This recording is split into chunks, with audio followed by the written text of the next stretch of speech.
Greetings, welcome back to my YouTube channel, and if you haven't already, please hit the subscribe button. Also, spread the word, tell your friends to tune into this channel. Now today I want to talk about two books that have changed my life and have impacted my life for the better. It's sort of like a book review, and hopefully by the end of this session, these would be your companion, your best friend, as it is mine. And if you should have a what's in my bag video, this will be what's in my bag. And these two books I want to talk about is The Mind and the other called Your Potential. Now these are applicable to our daily lives, and is also, especially The Mind, let's go into that, where this is conveying to the reader that there are things which are character flaws within each individual that will make our lives worse off and have an impact negatively that we are not aware of, and that has to do with how the mind receives things. And there's a particular chapter in this called The Pleasure and the Mind, where what is saying, it gave a benevolent example, but I'll kind of tweak the example to fit this day and time.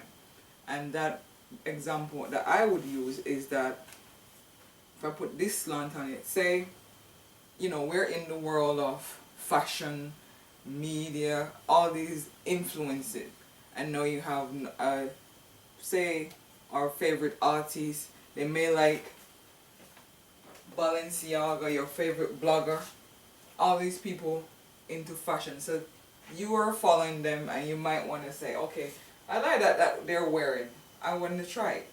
Things like, let's use a Balenciaga.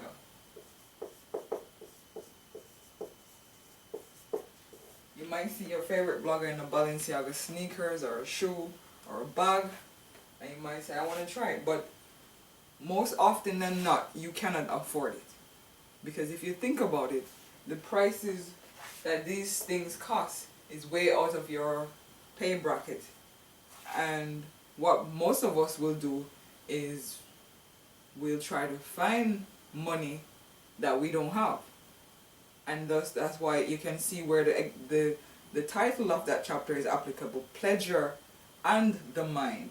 So the mind desires something which is out of its range, and especially your economic situation doesn't provide that you can purchase something like this, but you will, because your favorite artist is wearing it, whether it's a Louis Vuitton, your favorite blogger is wearing it, it's all around. When you go on your Instagram, it's there.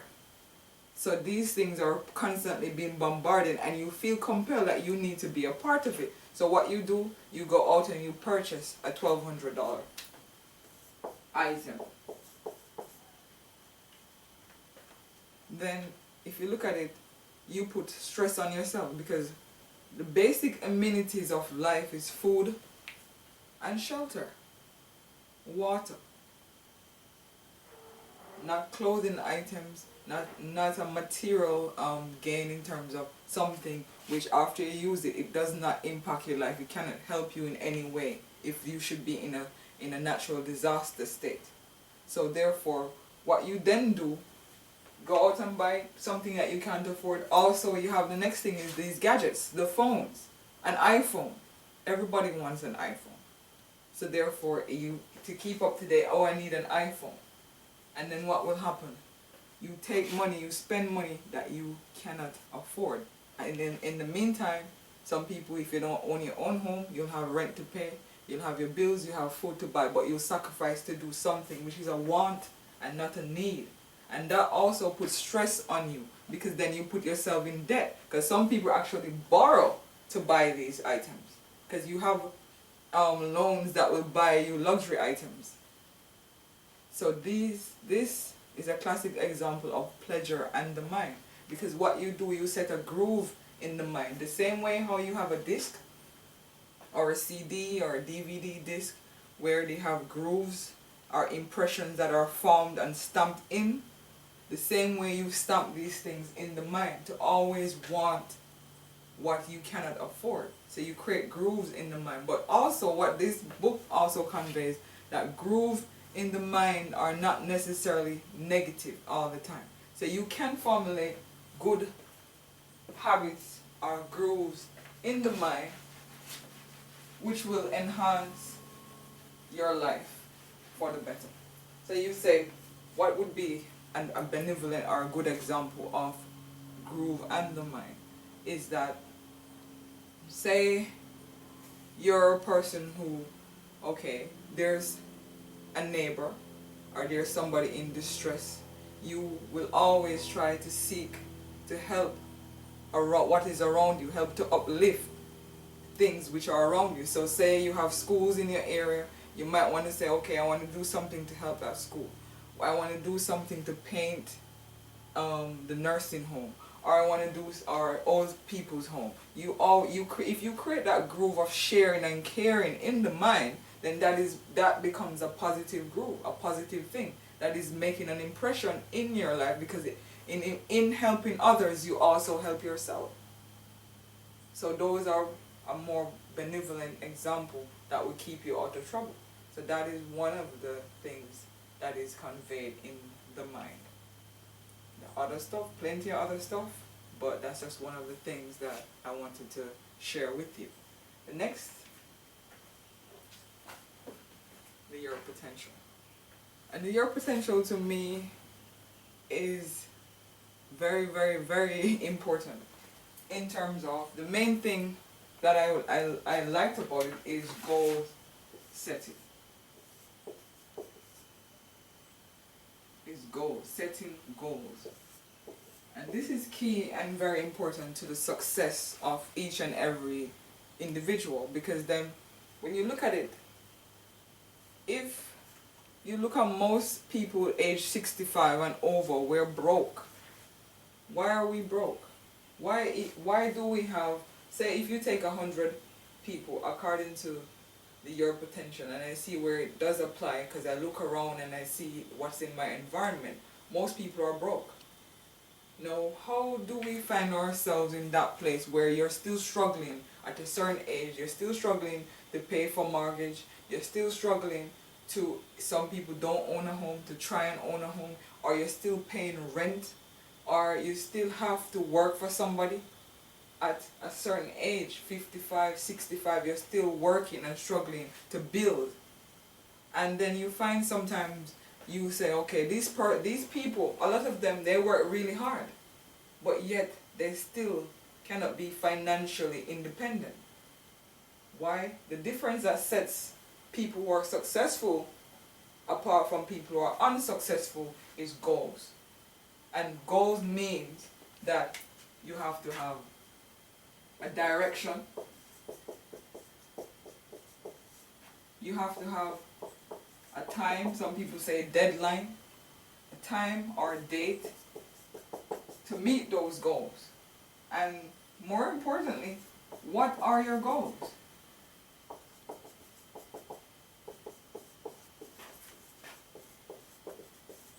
So therefore, if you don't have goals, you will fail.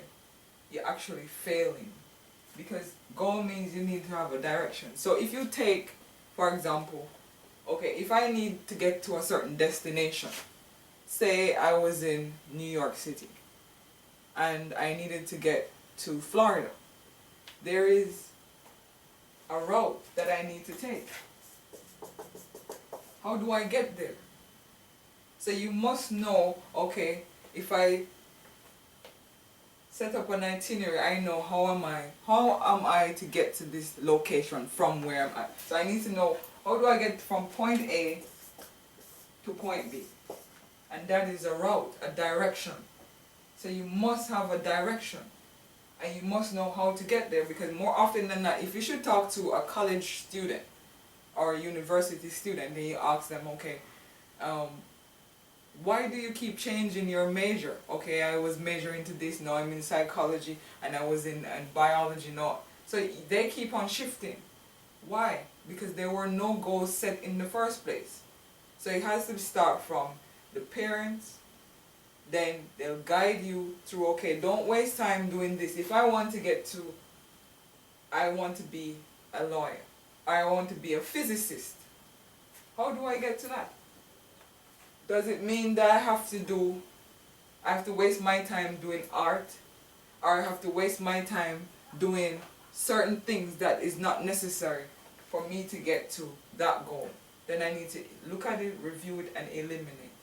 Because that's the difference between those who succeed and those who don't. And one of the things I have to include in this dialogue is that all ancient teachers, the greats, the wise men, all ancient philosophers, all agree on this one point, that you are what you think about. So put that in your mind. You must embrace a purpose and a plan. And idleness must play no part in your plan. And you must develop the will to execute this plan. So that means idleness has to go in the form of, I may take up my phone, go on Instagram, flip pictures, look at my favorite bloggers. I don't need that. That's idleness. That's taking me away from meeting my goal. Next thing would be, I always call my mom every morning before I go to work, because we usually talk maybe an hour or so. That's idleness, because what's really the conversation really about? What's your dialogue about? Do I really need that? What you need to do, okay, if I usually talk to my mom, I would say, Mom, well, here what? I'm not going to be able to take any calls between this time and this time, and you make sure that you use that time to invest in your goal and what you have as an objective. So get rid of idleness out of the plan. You may have a friend that you used to hang out with every Friday after work, because we like to say, thank God it's Friday. Forget that.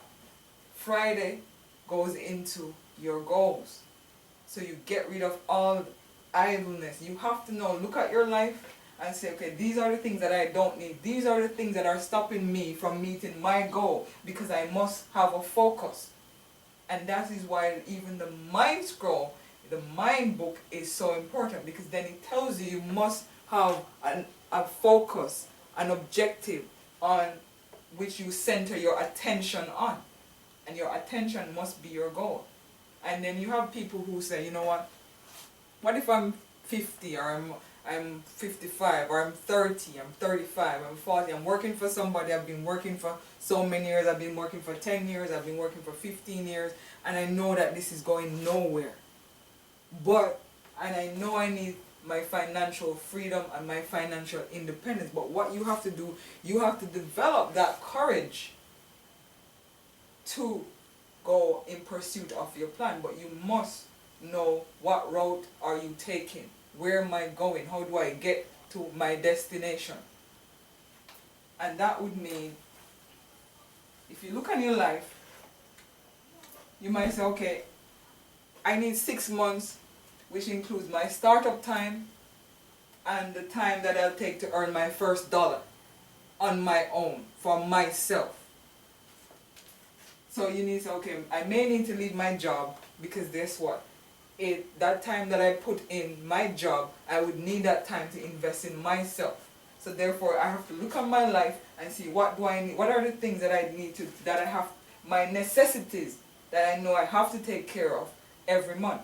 So I know I have rent or mortgage, I have food, my utility, and I have kids, for those who do have kids. How much would that be for, say, 6 months? Say I spend, alright, $5,000 a month on all of my necessities. So in 6 months, $6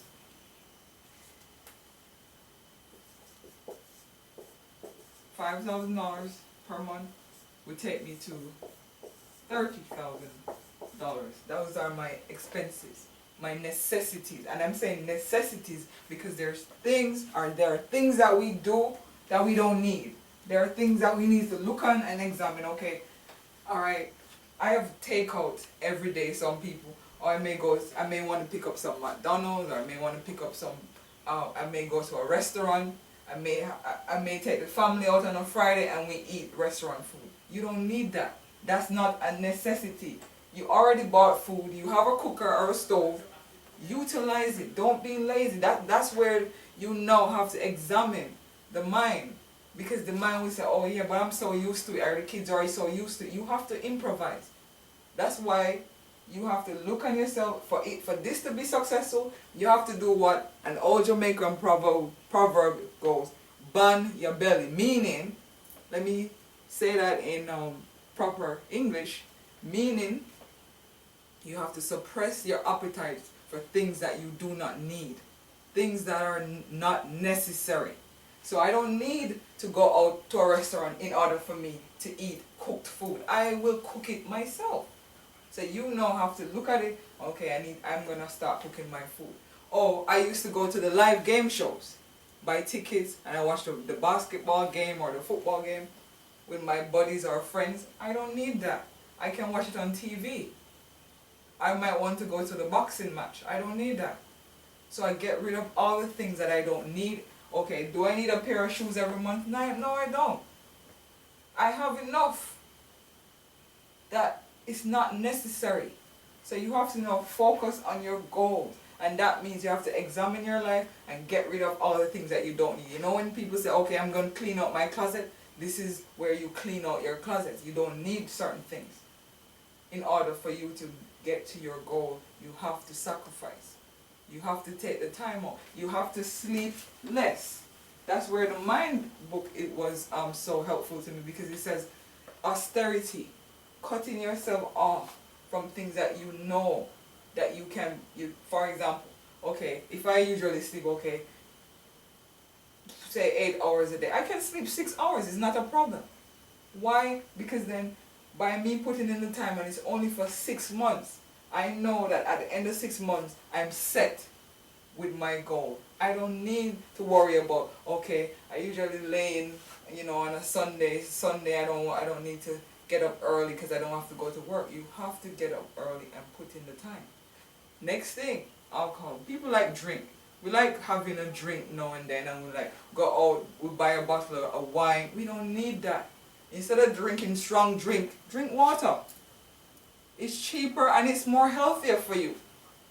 So you're gaining either way when you look at your life and get rid of all the things you don't need. So forget about spending time on the internet, going on Instagram, looking at blogs. That is not helpful. The only thing that you need to look at using the internet is the things that will aid you in getting towards your goal. So if I'm like, okay, I need to look, if say for example I need to set up a construction company, I'm going to go to people who on their sites, they're already established. So I'm going to say, okay, what was your journey? They may have information on, okay, how they got to where they got to. What were the things that they had to get rid of? What were the things that they had to do to get to that point? What were the obstacles that they faced while getting to that point? So those things, when I look at all those things, then I would say, okay, don't do this, don't do that, because this person tried this and it didn't work and it makes sense to me, so I'm not going to go that route. So my time would be investing on the internet, looking at people who have already been in that field that I'm trying to pursue. I don't need unnecessary stuff idling. So me going on Facebook, looking at a picture and liking it, doesn't help me. So you got to now put things into perspective and pay proper attention. So that means unwanted friends, unnecessary conversations, sleeping late, drinking strong drink for unnecessary. That don't help me meet my goal. So all my focus is my goal. Nothing else must come in this plan. No idleness, no ignorances, nothing. So therefore, the focus has to be on setting your goal and getting where you need to get to. And as it says, you are what you think about every day. That is the stranger's secret. So for you to be successful, you have to have a goal, you have to have a plan. And I hope that now that you realize where you need to get to, you need to make these your constant companion. And I know you're going to say, okay, where do I need to get those books? How can I get a copy of those books? Email this, send an email to this address, smpbooks@yahoo.com, to get your copy today. And and remember, stay focused on your goal. It's time to elevate. Okay? And email smpbooks@yahoo.com. And if you have any questions, you can feel free to email as well. Alright? So I hope this has helped you in furthering your goals and your endeavors in life. And these are things that you may look at. And as I said, sometimes you need that motivation and that extra push. So now you have it, just push yourself, and it's in you. That's what your potential is all about. There's something innate in you that when you dig deeper, it will shine forth. Because none of us were born as a professional. I wasn't when a person is born, a person is just a being. He or she was not born a doctor. He or she was not born a lawyer. He or she was not born a builder. You were just born a being. And nature will develop that being or you into your purpose. But first you have to reach for your true potential. And that's what it's about. Life is about finding your true potential. You are doing a thing because that's what you set out to do. You must have predetermined goals. And so that's why I thought this was necessary for me to share, so that these may enrich your life and help you along your path as it has helped me along my path. So comment, subscribe, and make your journey.